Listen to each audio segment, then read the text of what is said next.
Well, here we are again, and I've been, continuing my readings. Seneca, the Stoic philosopher, saying that even health is not a good or an evil. The only good is virtue.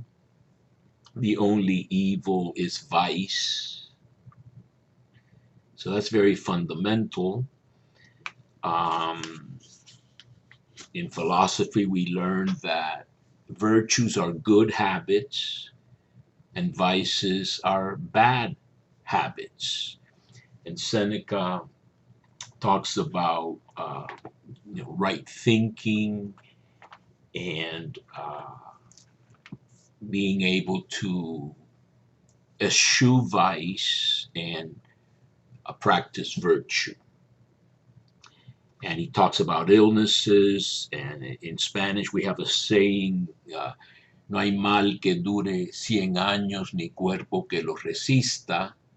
There is no evil or malady that lasts 100 years, nor is there a body which could resist it. So there's an end to suffering. And in fact, a lot of what I think all of us are, you know, affected by. I saw a survey on TV the other day that 90% of Americans, that's probably the highest agreement among Americans, 90% of Americans believe that the nation, our society, is in a mental health crisis. So that whatever your political views are, etc., obviously we are in a mental health crisis, and so much is show, and so much is the media of all sorts. I posted something on Facebook which a very learned friend of mine apparently copied, that Jesus said you cannot serve two masters. You cannot love God and mammon or money. And I added that you can't love truth and hype. And that Gandhi had said God is truth.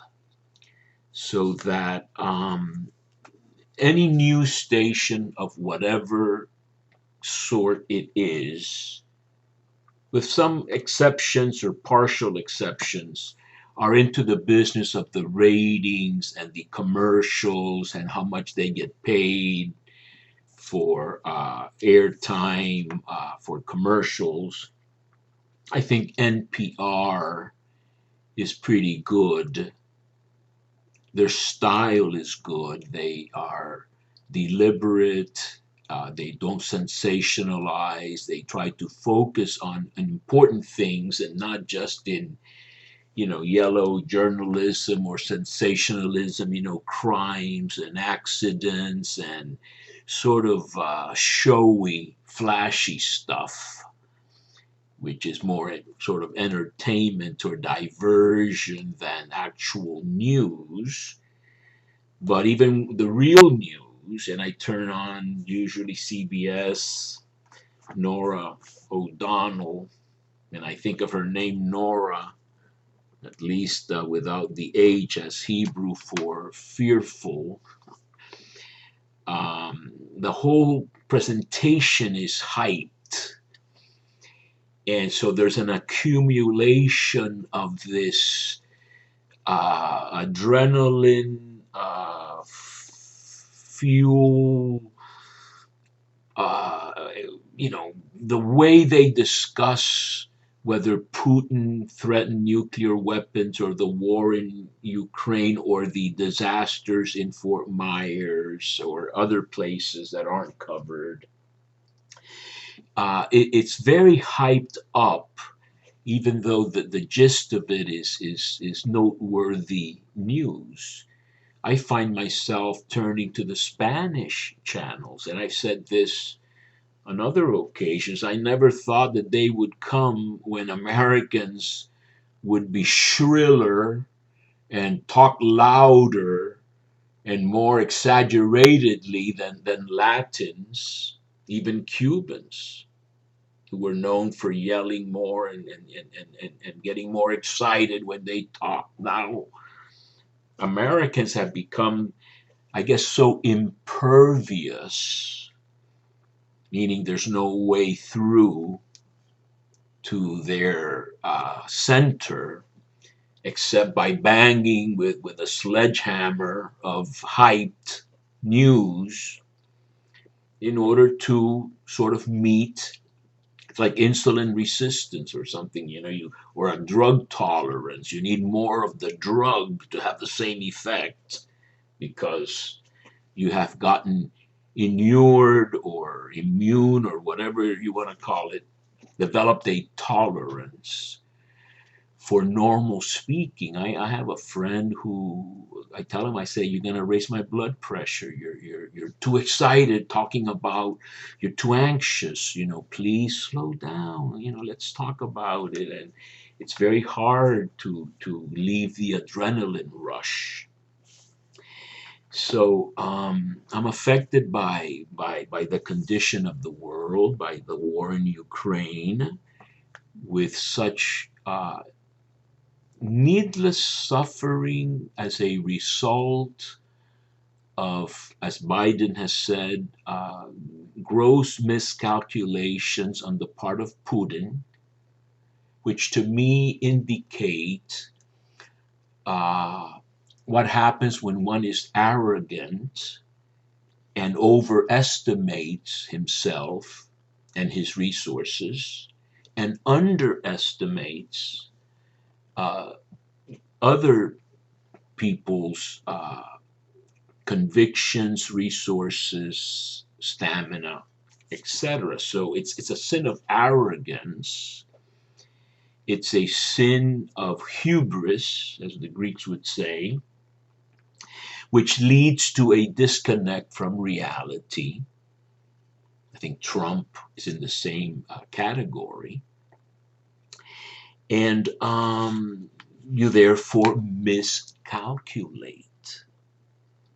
Jesus himself has a saying about when you go to battle, calculate if your forces are sufficient, and if not, then negotiate. Or if you're going to build a tower, make a name for yourself, as the story of Babel says, to become famous. Calculate whether you can finish the tower. Otherwise, the half-assed job you did will make you a laughing stock in that, honor and shame society. So, and we have, of course, the hurricanes and the tremendous devastation they cause instantaneously. We have the political polarization and the lying, the ads on both sides. And I'm a Democrat, so let's be honest about it. But the ads on both sides seem, again, calculated. Now, this is sort of calculated in a kind of a grotesque way to impact the maximum number of people, maybe possibly inclined. But the whole tenor of the ads to me indicates that what the expert marketers have calculated is that the great mass of Americans are, I would say, basically stupid. And so it's disconcerting to see that when people get together in think tanks or whatever it is to plan a strategy, Perhaps the maxim is dumb down as much as you can. You'll never get too dumb to reach the maximum number of people. And so that in itself, to me, is a source of sadness. It's not some sort of what do they call that? Joy of the sin of the other, but rather part of the mess we are in. So we're in an awful world, in my opinion, which leads me to the question of what does a rational Christianity look like? And maybe I should add, for me, because I've been struggling a lot about my faith and the world and what God's role is. And when we examine this rationally, a great argument can be made, as many philosophers in the past or the founding fathers who were deists, an argument can be made that God intervenes little in the world. Uh, he may be someone you are very close to and empowered by to do precisely what Seneca seems to be saying. Avoid vice, or we would say avoid sin, and practice virtue. You'd almost have to change very little of this philosophical conclusions that Seneca arrived at as a Stoic. So yes, you could sort of brainwash yourself or, uh, you know, create fervor inside yourself to rely on God tremendously. And that can work and does work. And that can make you a good Christian. I'm thinking specifically of something that has impacted me quite a bit, even though I haven't seen the whole movie. I think I've said that in my car I keep a book that was given to me by a student called The Hiding Place, and I keep that book in my front passenger seat in case I forget to take a book somewhere where I'll be waiting. And so I've been reading this Hiding Place, which is by Corrie ten Boom. I guess it's pronounced Boom, I think. It's written like boom in English, but in Dutch, I'm not sure. And she wrote it apparently with a couple, John and Elizabeth Sherrill. And I haven't run into too much Jesus talk in the book, but in the movie version, which I find to be very, very, very good, they make it very, very clear that Jesus, Jesus, Jesus is incredibly important to this family, which is obvious. Whether they spoke so much about it is not clear to me from the book, and the accuracy of the movie in that regard, I'm not sure.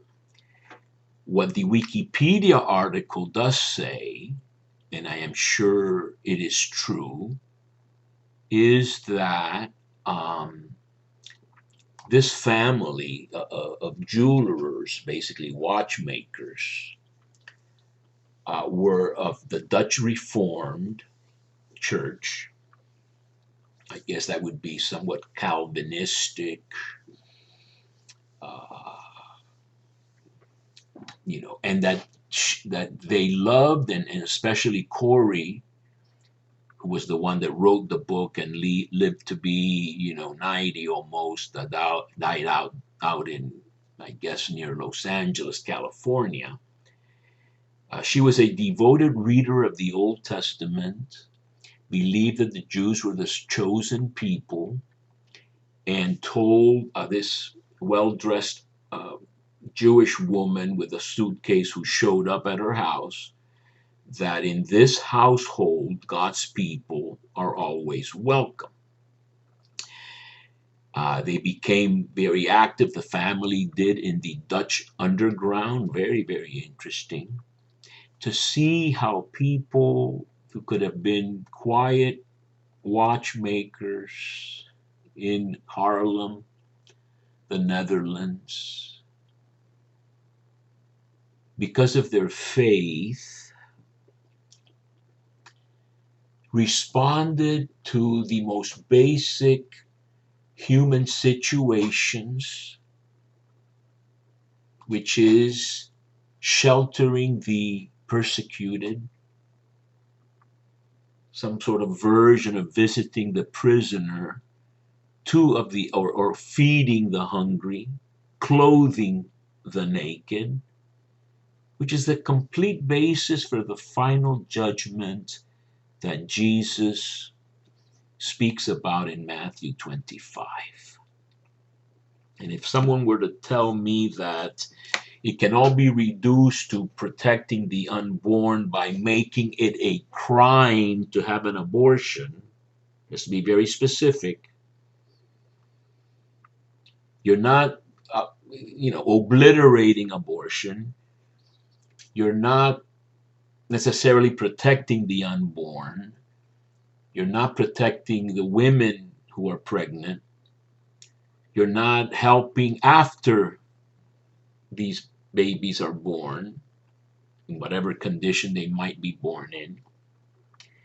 You're basically simply laying heavy burdens on others, I think. Like Jesus accuses the scribes and Pharisees in Matthew 23 and the Luke and counterpart, I think Luke 11. Laying heavy burdens on others without lifting a finger, because the very same people that want to criminalize abortion and call themselves pro-life are all in favor of guns, turn a blind eye to school shootings of children, are against health insurance, have poo-pooed the planet with its storms and fires for decades. So those are not people that you can trust to say that they are pro-life or to believe that they are pro-life. But getting back to what I was getting, this family responded to a situation that was extreme, the Nazi invasion of Holland. So you had a very quiet, peaceful country, and because of, again, the ambitions of a diabolical dictator, megalomaniac, fascist, nationalist, populist, uh, who wanted to make Germany great again and create a 1,000-year Reich. So he starts invading all these neighboring countries. And it is pitiful to see how in such recent history, Jews are singled out, made to wear the yellow star, and forced into hiding to avoid death in concentration camps. That is insanity. And to think that a whole nation, advanced German nation, went for this for some 12 years. It's almost like the Salem witch trials. I read a good bit of Stacy Schiff's book, if that's her name. I got a little bit monotonous. But you had the most learned divines, the Cotton Mathers and Increase Mathers, and all these people in Massachusetts Bay Colony in the late 17th century. And for a period of like 9 months, they started looking for witches and burning witches, and they even executed 2 dogs who were bewitched. I mean, what can be crazier than that? Especially, it's not like some lost continent place where people are incredibly ignorant. These people knew Hebrew and Greek and Latin and everything else. And those 9 months, I think it was, of madness in Salem were just expunged from memory. It was like a hiccup in the history of the Massachusetts Bay Colony, which would sometime thereafter, I guess, have the founding of Harvard University, where I went. I read the whole story of the founding of Harvard, 1636 or so. But humans are perfectly capable of complete madness, and then perfectly capable of forgetting who they were when they committed that incredible madness. I watch crime shows, a nut or a enraged husband or a spurned lover or whatever it is, they can kill somebody, and then there are pathological serial killers. But to have collective madness is a very sad fact of human history, and nowadays perhaps even more dangerous because of the fact that you can be totally brainwashed now very effectively by the media and the social networks or whatever you want to call them. You can have a crazy guy believe, as I understand it, that Hillary Clinton was selling babies out of a pizza parlor. You go there with a gun to shoot. This is the tip of the iceberg, but there's a whole iceberg underneath of things brewing, like this friend of mine that says Liz Cheney is a scumbag because she is exposing and ventilating the truth that they don't want to accept. There is truth. I think that one of the first obligations of a Christian is to be prepared for the truth. Seneca, I was just reading about it now, how you have to have your mind clear to understand this thing about virtue and vice. And he talks about all kinds of examples. I didn't bring the book with me. A well-fed rich guy can't tell a poor guy how to behave when he's full, if the guy is hungry. Seneca discusses that to say that you really can't point the way of virtue to anybody who doesn't even understand the importance of virtue, how it's the only good. He may think, well, virtue is a good among other goods like money or health or family or all the things that we all consider to be nice things to have. But Seneca teaches that really all these things can be taken away, and what remains is your adherence to virtue. And really, this is consistent with the teaching of all the great Catholic theologians, and especially the mystics. That's why they say St. Francis of Assisi, talking to the birds and all that, would put ashes in his food to sort of remind himself that pleasure in eating, you could look at it as part of God's good creation, but in his case, it was an ascetic response to let's not be too attached to the eating. So we have a whole, and of course we have many, many stories of saints, Martin de Porres and many others, Henry Susan and all these people who flagellated themselves and mortified themselves incredibly, which nobody would want to do now. And we would follow more the Mother Teresa ascesis, discipline of love and taking care of the poorest of the poor.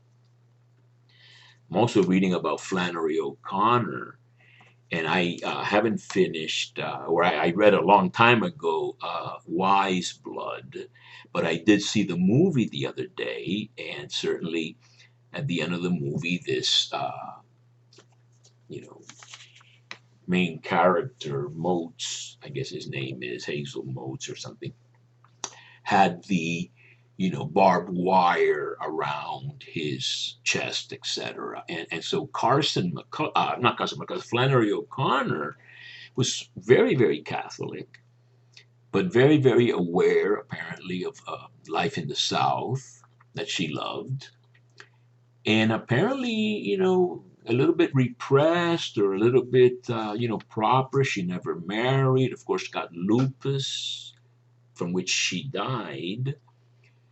Apparently, brewing inside of her, just like the gargoyles in these cathedrals, etc., were these grotesque images and ideas and stories. And so she would create a piece of literature wherein she would describe the grotesque that's maybe underneath or hidden or that we turn away from. And I guess she did it in a redemptive way, or in a way wherein redemption would triumph or would overcome. I haven't studied her enough to speak with any authority on that. But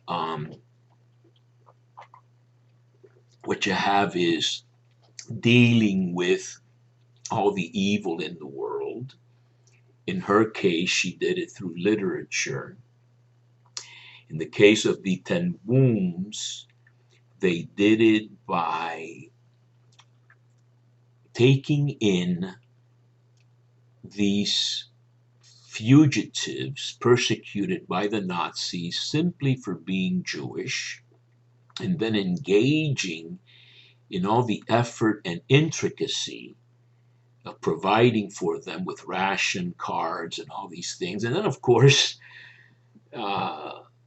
the burden and discomfort of having a good number of people hiding in your house, and having to prepare for rapid clearing of the table and pretending there's only 3 of you, the father and the 2 daughters. The mother had died, in case the Gestapo came in to inspect. So that is, and in one of the scenes in the movie that I've watched, one of these Dutch resistance people asks hard questions of, I guess, Corey. Are you doing this for excitement? And I think the sister's the one that says, I wish I didn't have to do this. I am not looking for excitement. Yes, we've had very quiet, sort of boring lives, but we're not involved in this because of the excitement. And so what this makes me think about, in the midst of all the reading I'm doing, and I'm still reading Burton Mack, who I think exaggerates quite a bit. I'm sort of more than balancing him out with Raymond Brown, The Death of the Messiah, who is much more appreciative and respectful of what historicity there may be in many of the things said about Jesus. But the main thing we know about Jesus, I think we know several things about Jesus. We know that he existed. We know that he had disciples. We know he loved meals in common with outcasts, sinners, and publicans and such. We know that he had bitter controversies with other Jews, especially Pharisees. Reading up Saldarini's book on the Pharisees and Sadducees, some people say that some of the, or many of the controversies reflect a later situation after Jesus. For example, in the Johannine community, there has already been expulsion from the synagogue. This is clear in John chapter 9 with the healing of the blind man. The parents are afraid to say anything about the healing of this blind son for fear of the Jews, quote unquote. Everybody's Jewish, but the Pharisees or the leaders in Judaism who could expel you from the synagogue, probably around the year 90, so about 60 years after Jesus' death. But nevertheless, there is no doubt that whether it's, and I'm not interested in Pharisees or Sadducees or priests, chief priests, whatever it is, the Jewish leadership saw Jesus as a troublemaker and a pot stirrer with potential Roman repercussion. And so, with more than approval by somebody like Pontius Pilate, Jesus was crucified. He wasn't crucified because he remained a watchmaker, leading a quiet life, pro-life or something. He got crucified because he said the truth against the powers that be. So we know that he was crucified, and the most demythologizing of demythologizers, Rudolf Bultmann, said the datum firmum, the real firm fact, was the crucifixion of Jesus. Whether he rose from the dead or not, that's another story. We believe as Christians that he did. Burton Mack is trying to create a sociology, I guess, of how this Christ myth arose. But the truth of the matter is that historically speaking, we know he was crucified, and we hope and we believe he was raised from the dead. And we are aware that, for example, Catholic ritual and Catholic doctrines, the Assumption of Mary. I said the Rosary this morning, the glorious mysteries on Wednesday, the death and assumption, bodily assumption of Mary to heaven, fourth mystery, coronation of Mary above the angelic orders, fifth glorious mystery. Those things are almost like jewelry that you can put on. You need to dress. I happen to have this shirt handy for my videos. It's not that I wear it all day or I have 100 of them, but sometimes I put rings on and they make me feel more festive or something. Well, Catholic tradition has developed many, many doctrines and many, many rituals that are meant to bolster precisely that religious fervor that I was talking about.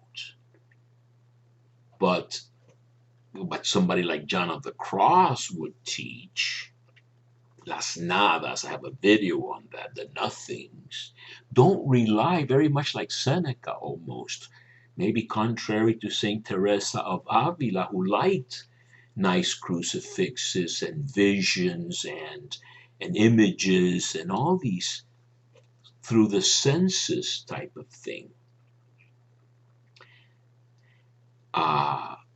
Aristotle says all knowledge comes from the senses. Plato would talk more about these innate ideas. And John of the Cross would say, don't rely on anything of this. No visions, none of this stuff. Naked faith attached or clinging, as man and wife do. Davak, the Hebrew verb, davak, to cling to God or to Christ, and not allow sin to cling to you.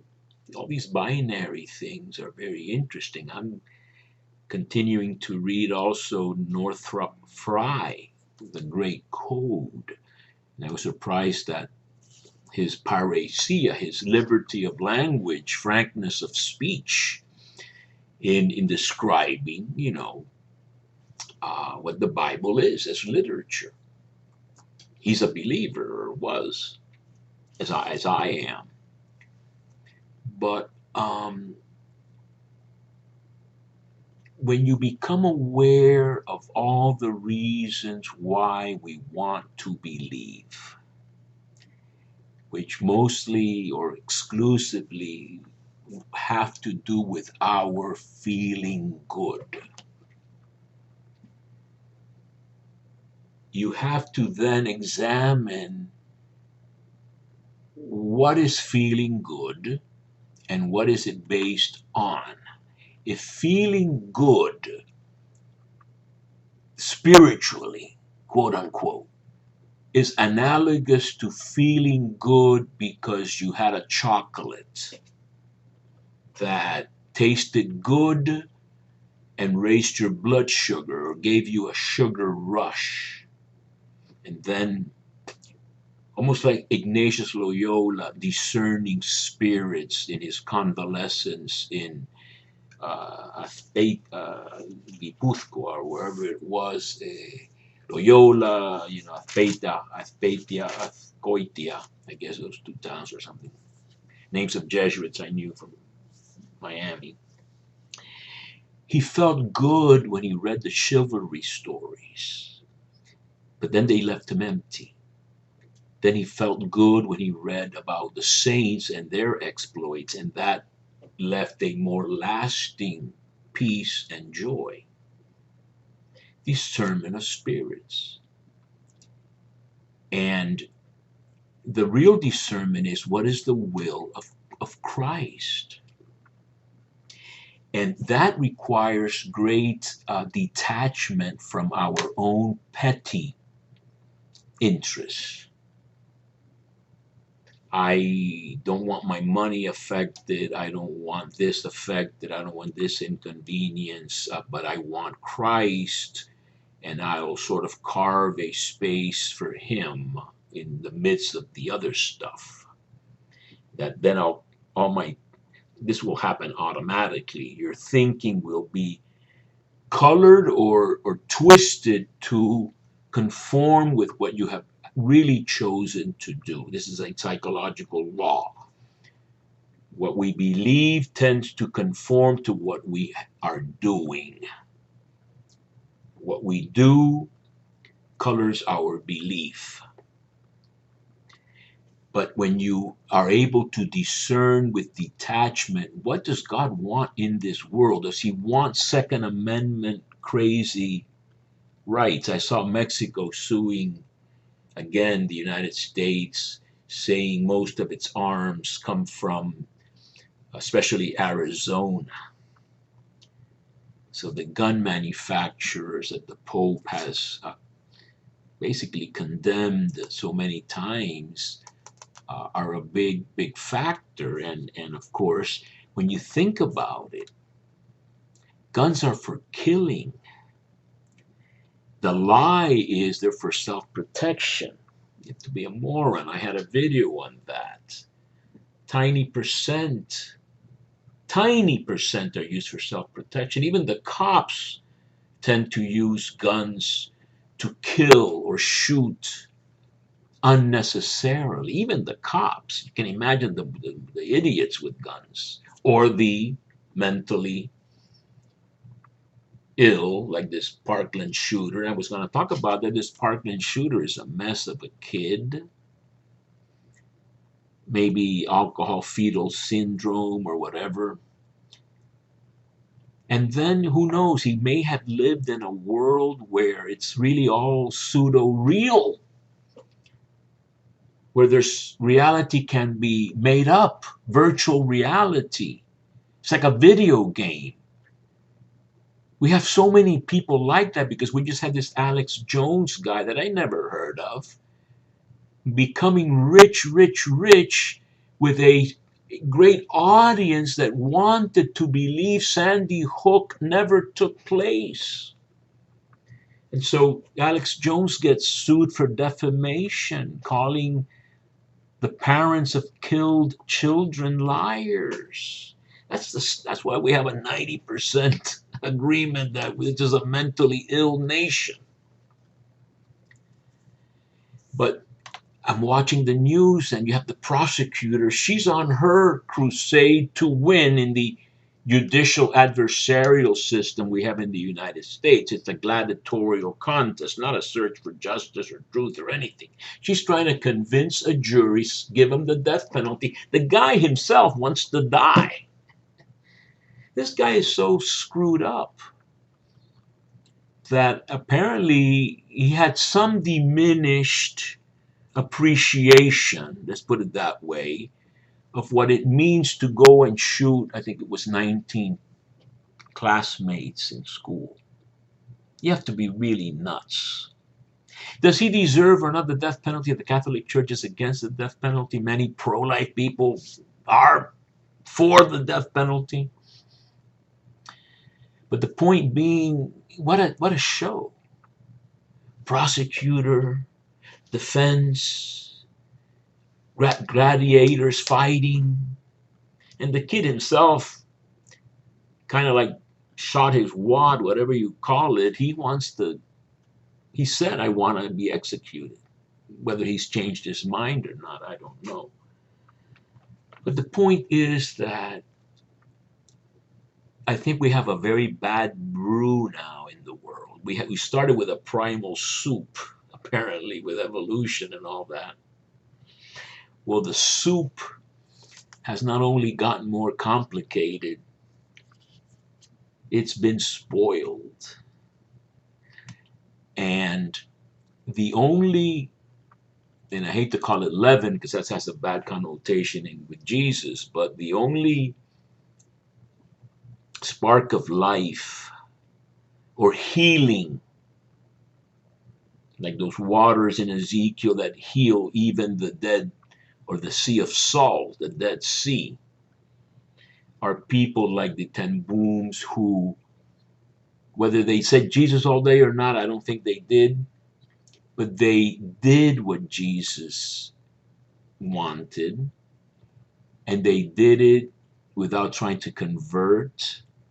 They didn't do it for ulterior or notch on your gun purposes, but rather it was the right thing to do, and yes, probably influenced quite a bit by the fact that they read the Old Testament. And in the movie, I got to see the part. I've only seen, less than half the movie, I think. When this Nazi guy says, what have the Jews done? And very humbly, Casper, the father, says, they gave us the Bible. And he said it just like that, because the Bible includes the New Testament, which could well be all Jewish authorship, including Luke, maybe, or certainly super Jewish influenced. What I'm saying is that there are always human issues and factors that impel or facilitate people behaving a certain way. People may become crusaders because of a bad experience they had. We all work out of our motives, except that the tendency will be to settle for a mediocrity, which, when all put together, equals the world we have, which I don't think is very good. Now, certainly, I have some peace in my surroundings, uh, and perhaps I am too affected by the news and by thinking of the depths of the situation and the reasons for it, which make me very pessimistic.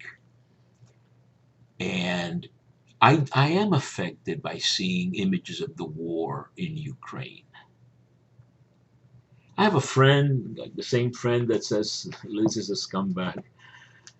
He's not an intellectual guy, he's a nice guy, but when I say I'm a little sad, in his view, that can only pertain to myself, my body, maybe my family, and my home.